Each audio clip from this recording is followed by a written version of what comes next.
Thank you, Andrea. Hello, everybody. Thank you for joining us today. We will try to keep this as interesting as the soccer game. So we are here to talk about the Internet of Things. Specifically, we're going to talk about some of the broader issues pertaining to the Internet of Things that have come up over the last 6 months. My illustrious panel here, I'm pretty excited about. To my left, we've got Brad Paine, who is the GM from Honeywell running the Lyric Thermostat program.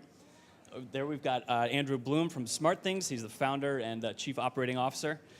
Next to Andrew, we've got Dave Wilson. He's a vice president from the CEA in charge of technology and standards. And last but not least, we have Virginia Moon from HGTV, who's the managing editor behind their Smart Home project. Welcome, guys. Thank you for coming out. Thanks. So the first thing I'd kind of like to start with is if you read Gartner, if you follow this industry at all, you know that this time last year, Gartner's hype cycle had Internet of Things just about the point where it was due for a crash. So we've, there's been a lot of exciting things going on in the Internet of Things, right? I mean, Apple's jumped in with HomeKit. Nest just had a bunch of announcements last week. We've seen big partnerships from Honeywell and Quirky. We've seen Mercedes-Benz get on board, Whirlpool, all kinds of big names, big and small. And yet, there's been some kind of interesting reporting lately on the Internet of Things, right? I mean, Matt Honan at Wired just did a pretty interesting sort of future speculative piece on here's my house, everything's connected, it's all hacked, it's all crashing all the time. I kind of put up with it, but it's certainly not ideal. And then SmartThings was profiled in the Wall Street Journal by Christopher Mims. Went to go visit founder Alex Hawkinson's house, it was all set up. And it's certainly interesting, and I think some people may have seen SmartThings' house set up at various trade shows before. His sort of takeaway, though, he's a known kind of Internet of Things skeptic, was that maybe we don't need all this. Maybe this is a little more involved than what the average consumer really wants to deal with. So the question I have to ask now is that we've seen some exciting momentum behind the Internet of Things, some healthy skepticism. If you had to put the industry on the hype cycle now, where do you think you would put it? So, Andrew Brooks with SmartThings. I think you have to look at what are the individual problems that the Internet of Things are solving. And as you look at the Wired magazine article where everything in the home is wired up and everything is connected and everything is subject to malware, when you look at some of if you watch the video, some of the creative use cases that we were showing at Alex's house, some of that is to kind of push the edges of what's possible with this. But as you look at the reality today, where you're solving real problems, where when you walk out of your house, your thermostat reacts and shuts itself down and saves energy, where you never leave your garage door open again. Those are real, tangible, immediate use cases that are going to be broadly applicable and aren't going to be subject to a hype cycle dip where it's about, is my coffee maker talking to my washing machine, talking to my dishwasher, which I think some of those are still a little bit further out. Hi, Brad Paine with Honeywell. In regards to the hype cycle, as this plays out, the solutions, the really good solutions, aren't widely available for consumers in a way that they can digest it and understand it. So it's very noisy for the consumer. The technology is getting great, but in terms of just solving real simple solutions in a way that people can understand, is just now hitting, and that's going to start to hit more and more over the next few years. Exactly. As an example, just a simple solution, security systems are widely available. But when you talk to people about what they want, they don't ask for a security system. They say, I'd like to know when my daughter got home from school. And so we have to provide solutions like that and make it digestible from the consumer standpoint as opposed to a technology-forward perspective. I think building on that, this is the first time we have brought on a talent with our HGTV Smart Home Online to talk to consumers and alleviate some concerns about how some of this stuff works together and what are simple solutions that we can implement in our home. And we have pinned her as our tech therapist to kind of provide consumers with this type of initial therapy of simple solutions that can work for anyone. Yeah, and I think that, they may be right, but I think that one could argue that the peak of the hype cycle for the Internet of Things was actually back in the tech bubble of 99, 2000. And that, remember back then, there was a lot of effort. I remember up at MIT, they created a new lab or subdivision for RFID, and there's a lot of talk about, which is really the beginnings of the Internet of Things, putting tags on everything, so that they could be monitored, and you had an internet-connected database so that there was really just serial numbers on the device, and you could learn all about them through there, tracking those serial numbers back over the internet. So I would say that you could argue that the peak of the hype, for the Internet of Things really was back then, and we've gone through the depression. I forget the name. The trough of disillusionment. Yeah, I the think is trough, a the great trough term. of disillusionment, and we're now on the the rise back up with all these practical applications that all these folks are putting together. I mean, I think a great data point on that is when we look at the SmartThings base. Right now, the average household receives over 17 push notifications a day. And what that is the house has some piece of information that the owner of that house has said, this is valuable enough to me that I want to know about it. And that's like 50 times the average other application that somebody would have on their mobile device. And those are things like, my daughter got home from school. Hey, have a great day. The door just got locked for you. Or we shut down the thermostat, et cetera, et cetera. They're very practical, they're very tangible, and people invite that information into their life because it is solving a real problem or providing a real benefit.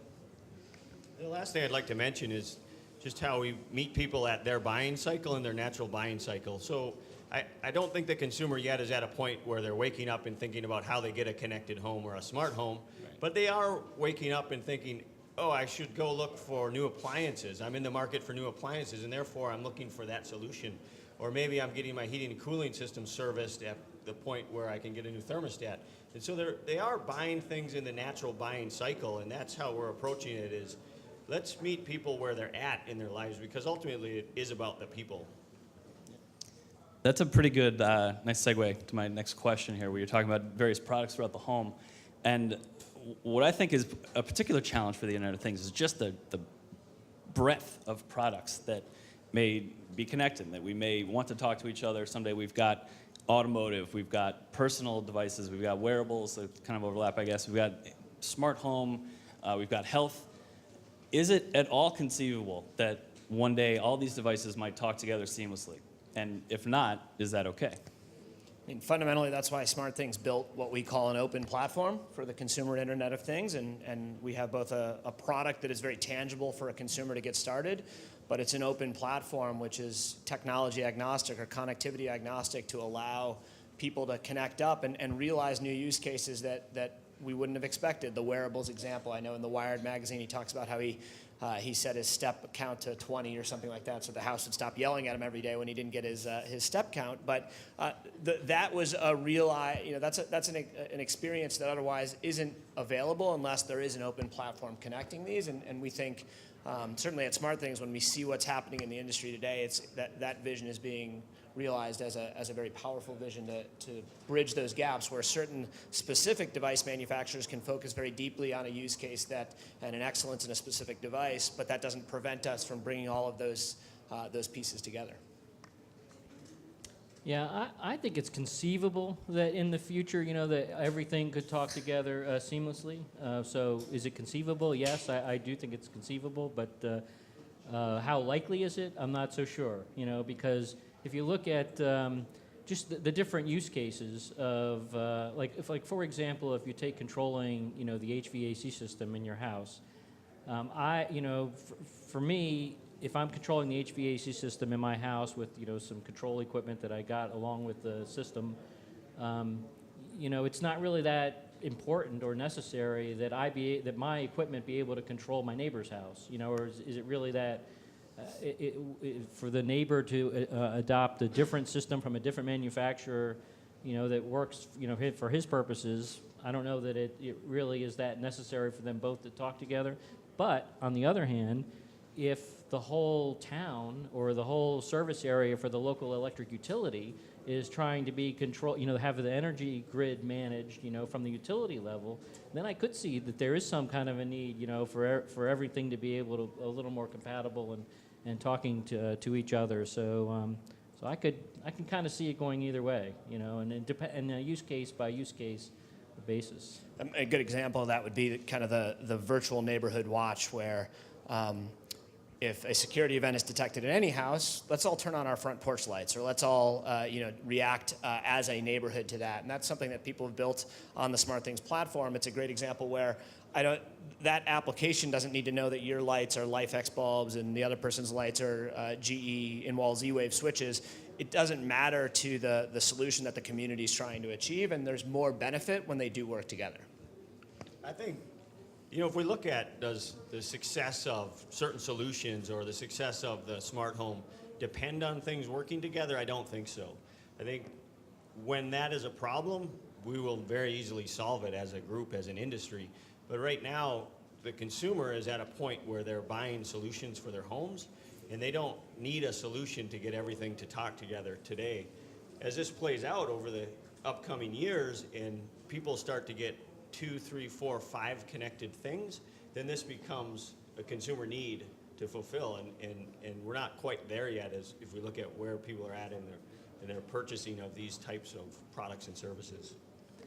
Virginia, have your readers or your website visitors lamented any of the kind of the things working together? I mean, I think this sounds great, but where my readers are at right now is how to get plugs into a wall to put your light switch on dimmers and certain security features. They're very key on understanding, implementing security features in their home. But as a home works together, I don't think that we're there. That conversation has started just yet. It's more looking at these individual solutions at this point. And one thing on that topic that's really important that we often skip is just the simple thing of joy from a consumer standpoint. The satisfaction of having something that's joyful and delightful in your house has to outweigh the perceived difficulty of putting it in and the cost. And there's some great solutions out there that do that today, and those are the ones that are very successful. And then as we look at practical solutions, they have to be paired with that emotional satisfaction of, this is really great. This has made my life better, and I like it. Yeah. And I think our approach to how Virginia's described that, and I think we tend to agree, is people start with, let me get a controllable light as an example. I want to solve that one problem, and it's magical to me because I can press a button and it turns on, and I press a button and it turns off, and I get a little bit of that thrill that I'm living in a bit of a future. And then the next thing they say is, okay, well, I want that light to turn off when I leave automatically, or I want it to react to motion, or I want it to flash when USA scores a goal. Has USA scored a goal? Anybody? No. That's a no. And our job at SmartThings is, how do I take you from that first use case and then slowly educate you, and in each step give you a little bit of that joy, a little bit of that magic, so that over time you're expanding across a broader range of use cases. So a recent survey from iControl, they listed a variety of use cases for the consumers tend to prioritize, I think, are the most important for the Internet of Things. Security came out on top there. I think that's come out on top elsewhere.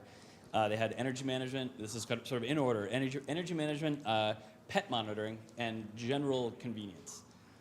Does that jive with what you guys have heard from your customers, from your readers? What else are people asking for, if not those things? I think security definitely is a huge draw right now. I think some of our SEO terms lend themselves towards media rooms, theater equipment, things like that. And then also we just did a poll on the blog the other day, and it showed that a lot of people want to make their kitchen smarter, which I found interesting. But yes, I agree with a lot of what the research has said in that order. I was fascinated to see that same survey. We've surveyed both our base as well as a broader consumer base a number of times, and it was amazing to us how significant pets was as a category. It always is in the 9-10% of use cases that consumers are interested in. So there's something about that particular member of the family that lends itself to knowing if Fido's been fed, or did he get the walk, or did he go in and out, and when did he go in and out. And those are clearly tangible and meaningful to people as well. I think that's kind of the unexpected too. Who knew that some of this pet tech, people were going to invest in some of this really kind of interesting pet tech where you have your GPS instead of a wireless, gate. Fence. Yeah, Yeah, you exactly. have your GPS tracking now. I think it's just, it's unexpected to a lot of the consumer. Although I just learned that robot lawnmowers and electric fences work on the same technology, so there's some overlap there, I think. We've seen similar things at Honeywell in the research we've done, and they're not always in the same order. It depends if you ask people to force rank solutions or you go talk to them about what they're looking for. And so people are trying to solve things for their loved ones, and so safety and security are always very important because you need that, you want that in your life, and then you focus on other things. So children and solutions for pets are very important because these are meaningful to us in our lives, and that's what the technology has to do, is provide solutions to those types of things. And it's when you think about security, people are not just thinking about the nefarious act of some other person breaking in and doing damage. It's peace of mind solutions. It's things like, hey, can I have a $40, $30 water sensor that I can drop down in my basement near where grandma's pictures are so that I just know if the basement is starting to get wet. And we see tweets about that sort of just preventing that as an example where in a consumer's mind, that's a security solution, but it's not a traditional, monitored security product traditionally. Security is, I think, top of mind, and not only in terms of keeping an alarm on your house, cameras, monitoring your pets and your kids, whatever, but also the integrity of the network, right? There's been some pretty bad examples of Belkin had a plug that was hackable that people, you could overload it and it would eventually burn, like it could light the circuit on fire, like it was a real fire hazard. They've since patched that, but I think that's sort of the question that always comes up, right? Like what happened? How do I avoid getting hacked? And I wonder about a system like SmartThings, or really anyone that invites multiple players to come in and interact. Sure. All of a sudden, you've got a lot of points of access, and even as much as any responsible actor can do, I think, to kind of keep that on lockdown, like Target gets hacked, right? I mean, they tried and it still didn't work. Mm-hmm. So I get the sense that there is an inevitability where we sort of have to brace ourselves for some really bad stuff potentially happening to people as a result of these connected devices in their homes. Do you guys agree with that? I think we certainly have to act as if the threat is always there. We have to act as if anytime we provide an openness and an opportunity for interaction with a platform like this, what are we exposing and what are we making possible in a negative context? But it definitely comes back for us, at least, into the benefit risk trade-off. I think if you'd ask people, 10 years ago, 15 years ago, 20 years ago, are you going to carry around a device in your pocket that effectively gives anybody access to knowing exactly where you are at all times, and the government to be able to track you? I think people would have said, you're crazy. There's no way I would carry that device, and yet here we are all with mobile devices in our hands. And similar kind of trade-off, benefit trade-off for us is, if you left your door unlocked as a behavior, if you left your garage door open as a behavior, you're a lot more unsecure than if you just have something that's doing that on your behalf. And so the benefits, we believe, will outweigh those. But yes, we have to be thinking about how do you segment, how do you protect, how do you lock down what is accessible. And I think most importantly from our perspective, the consumer ultimately needs to know exactly what they're exposing to any other third party that can integrate with the SmartThings platform. Yeah, I would agree with all that, and obviously, security is a big issue with a lot of gadgets nowadays, and I think that there's definitely going to be an important role for consumer education, getting the word out about things you need to watch out for, making sure that you're not using the default passwords, on your things, or maybe there's a role. Maybe it would be wise for the manufacturers to just have password. I know on my Wi-Fi at home, it came with I wonder what happened. Somebody Google that.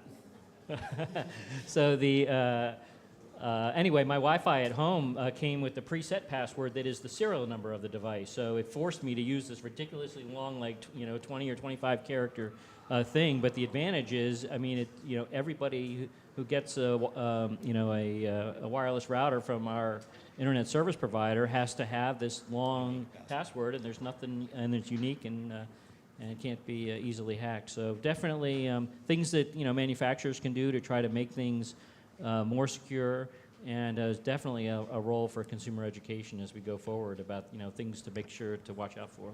And building on the consumer education, this is a huge conversation on our blog. People are questioning what do you do when your smart home becomes dumb? basically. And so any type of preventative language would be really helpful from products and services, and then also a plan B. We don't really have a plan B, and we try to give our consumers some type of plan B on how to back up your information and things like that. But I think that is definitely part of the conversation, like you were saying, with knowledge and getting that out there. You know, part of the design of the system is very important, and I think too often companies rely on the consumer to do certain things to provide security into their systems. And as we look at it, we say, what's the lowest common denominator? What's the worst thing a consumer could do, and how do we design around that to make sure the system is secure and safe, regardless of, you know, how far along the education path the consumer is.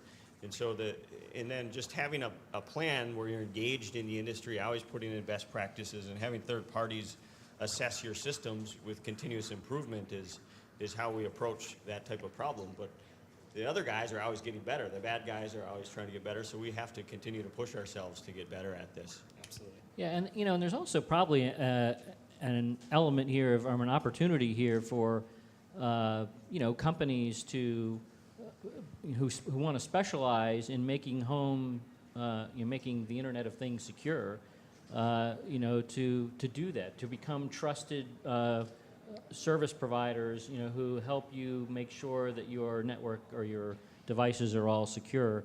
You know, many of us, I mean, the people are accustomed to that now just with the regular internet and your computers. You know, you get virus protection, or and I think that, you know, there's probably an opportunity for people for companies to develop a reputation as the trusted entity, you know, who can help you make sure that your home is secure, and thereby the consumer's kind of relying on, you know, professionals to help them, you know, stay protected. Just like they do now, I have for years with home security. You know, some people just put locks on their doors, but other people have hired, you know, companies to make their home secure. But isn't the appeal of this latest round of smart home products the DIY factor? I think DIY means a couple things. One is it means that the entry point is low enough cost for the mass market. You're not having to spend, you know, $5,000-10,000+ for a CEDIA style install and certainly much greater than that in certain systems. So there's a DIY element, which is it's a low cost and low barrier to entry. There's a DIY element, which is literally you take it out of a box, plug it in, and you're immediately seeing something on your mobile device. But I don't think that precludes specialists that will come in and say, what are some other things that you might want to do in your home to make it more robust, things that you might want to do to make it more playful, more magical, et cetera. So I think we can still penetrate a DIY space with low cost and easy to set up initial solutions, but you're going to have a marketplace that develops around this of people who say, let me show you how this can be really amazing with your Sonos system as an example, that it's going to be a great new industry. Yeah, all right, I've got to sort of wrap it up here. We're getting close to Q&A time, but I've got two more questions. One is, can you describe a future where we do not interact with our smart home through a phone or a tablet? Yeah, I think one of the great examples is through voice interaction in the house. And it's easy to see a point in time where you walk into the house and say, I'm home, and things happen. And we're starting to see that already, and that doesn't require a smartphone to interact with it. So voice is a great technology that will continue to become more popular in devices in the house and become distributed. So a sensor might have a microphone and a speaker in it in a part of the house that commands the whole house and interacts together. Yeah, no, voice for sure. I think a couple of just live examples from my home, which I think are interesting.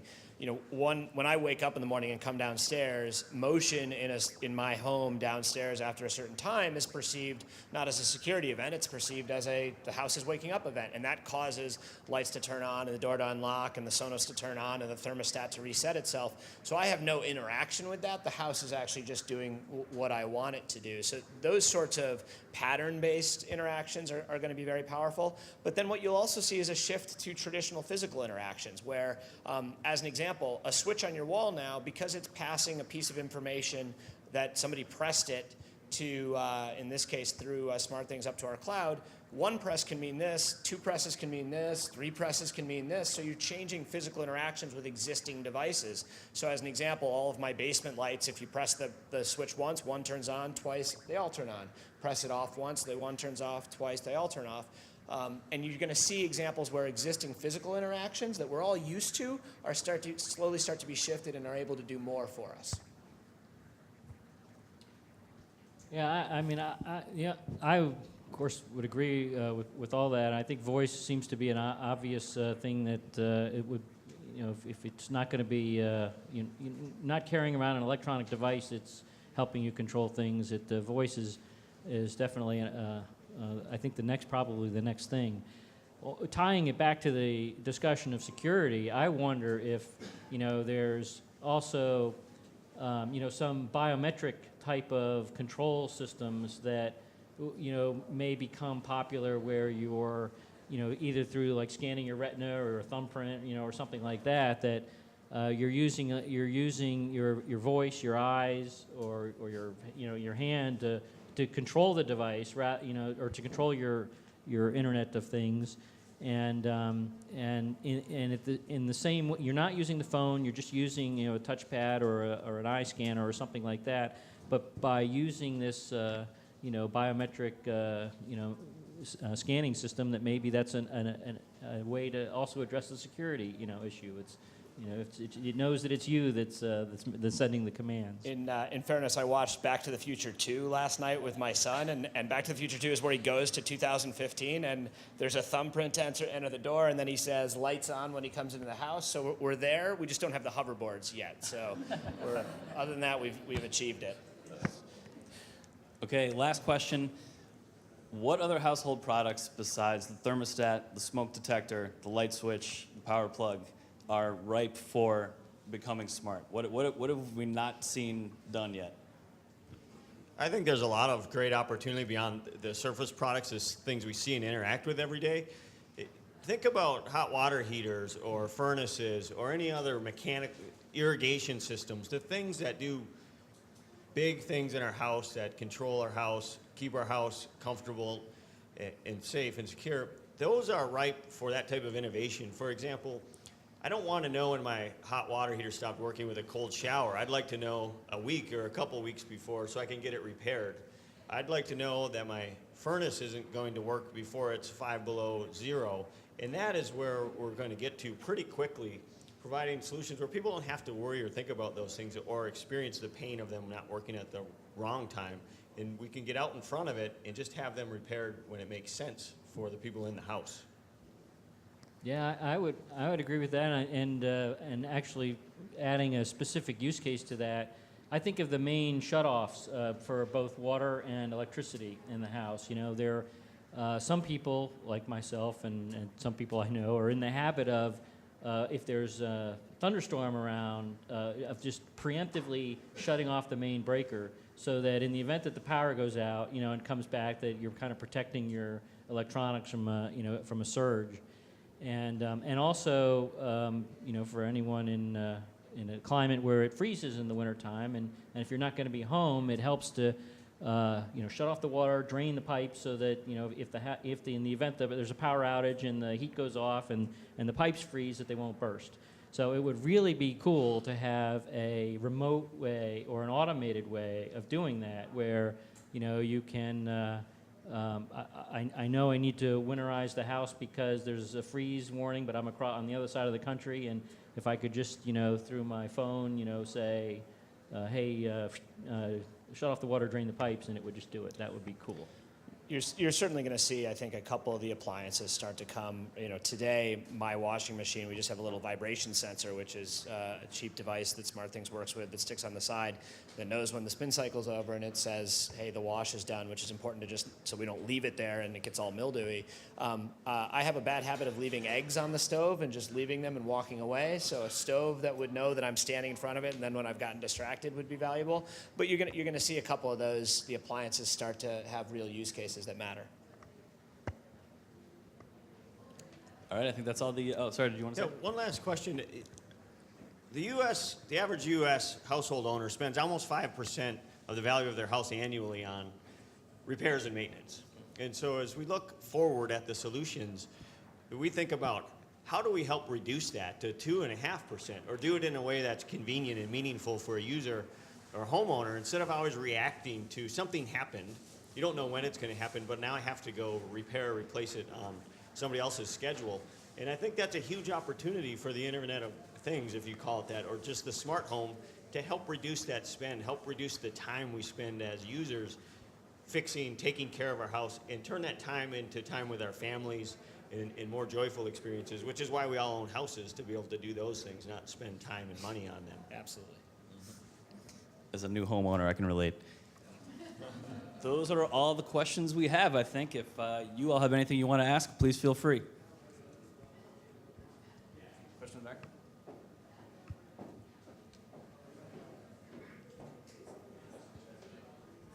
So to answer your question, US didn't score, but you play in the next round. Is it? Yes. Thank It's you. over. Thank you. So let me ask you a question. I mean, we have in our homes smart technology today. It's called entry barrier or security system or whatever. Sure. That exists. And the basic business model there is service, because they install it for a very, very low cost, and then you pay them a monthly fee so that your house is protected. And that goes far beyond entry, fire, whatever. Sure. So what I hear you saying is you want to sell products, computers, high intelligence, smart products that get installed and then run our house. We all know how it goes with computers. After 3 years, these things are outdated and don't work anymore, so you have to buy a new one. This is kind of at the entrance barrier that you guys discuss here, price-wise, not really the thing to do. Is anybody thinking of you in a different business model, like service, to keep the smart house running, to keep it going forward as a service, make your money on that end instead of selling it as a components? Yeah, absolutely. I mean, to be clear, we certainly see the biggest opportunity in the smart home in once you have these devices connected in unique applications and services that run on top of it. The good news is when you're dealing with a lot of end sensor devices, the same sensor that can be your window monitor can be in place for years and years. They are not very intelligent devices. They don't have a lot of complexity, and therefore they don't have the same replacement cycle of a PC. But as Brad was highlighting, the bigger opportunity here is how can we take this data and know in advance that your HVAC system is performing differently, or your water heater is about to be out, and therefore provide you a service layer on top of that makes your life easier. And that is a much bigger opportunity, we believe, in terms of the long-term monetization of this space. But that's not going to take the form, in our opinion, of a 3-year contract at a guaranteed $50 per month because they're amortizing the cost of the hardware and the install. I think it's going to be value-added services above and beyond the hopefully very low-cost technology that supports it. When most of the things we make at Honeywell, consumers expect them to last 5 to 7 years or even longer. And so we've really thought through what you've talked about and have an approach that is unique in that we have a cloud-based approach. So a lot of our products connect in, and with the cloud, you can continue to progress the computing and the functionality.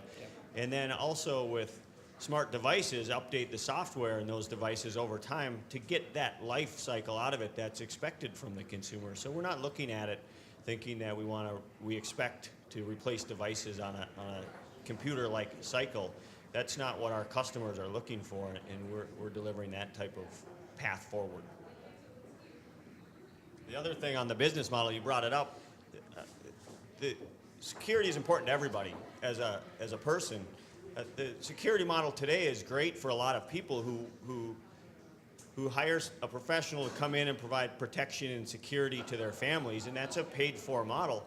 But there's a huge opportunity that's growing and expanding where people can do it themselves or do light monitored services for a lower fee, or even do it yourself monitored services. And we're starting to see some definition around how the different players in the chain add value to that. So I think the professional security model is great and will continue to persist, but what's opening up is security and protection to everybody who's a homeowner or is looking for security. Yeah, I mean, I think there's the data shows that there's 85% of people polled will say they want more security in their life, but only 10% actually have a security system. Probably fewer than that actually pay for the monitored security. And so, what's missing for that 85% is a different approach to the concept. And I think those are types of services either free or for a nominal fee that'll emerge. Question right here.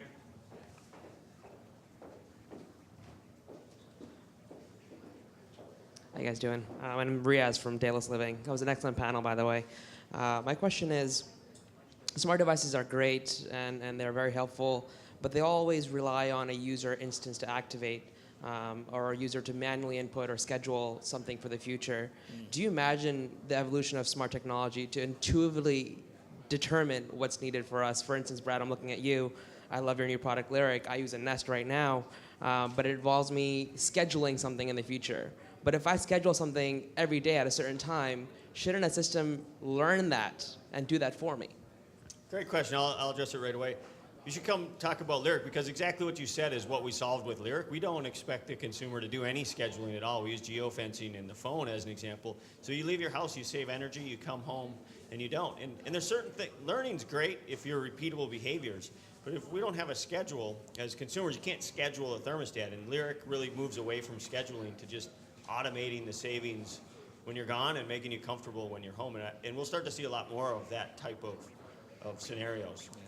I think you're hitting on what's the pattern that we're going to be able to learn behaviors from. There's going to be things like, hey, we noticed that anytime when your garage door is open and it's after 8 o'clock that you close it. And it won't take us very long to say, if it's open after 8 o'clock, do you want us to close it? And give you the opportunity to say, yes, that's the behavior I want. But I think it's a staged human behavior. It's a learning from the human activities, either leaving, I know when you leave certain things should happen, or you taking some actions that we can query you and say, is that something you would like us to emulate on your behalf?